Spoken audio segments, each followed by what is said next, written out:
എളുപ്പത്തിലൊരു കിണ്ണത്തപ്പമാണ്, നല്ല ടേസ്റ്റുമാണ്. ഈ ജാറിലോട്ട് ആദ്യം നമുക്ക് എടുത്തു വെച്ച ഈ ഗോതമ്പ് മാവ് ചേർത്ത് കൊടുക്കാം. ഇതിപ്പോൾ ഒരു 1/2 കപ്പിൻ്റെ അളവാണ്. അതിലോട്ട് ഒരു 6-7 ഏലക്ക ചേർത്ത് കൊടുക്കാം.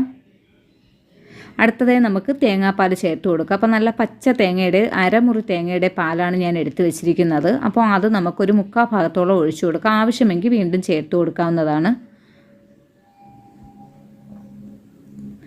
അത് കഴിഞ്ഞ് ഇനി അടുത്തതായി നമ്മൾ ഉരുക്കി തണുപ്പിച്ച് വെച്ചിരിക്കുന്ന ശർക്കര ചേർത്ത് കൊടുക്കാം.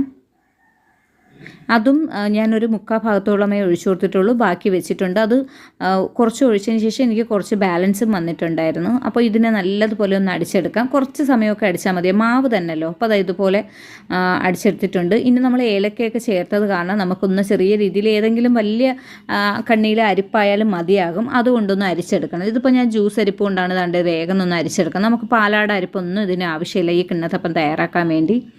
അപ്പോൾ ഇത്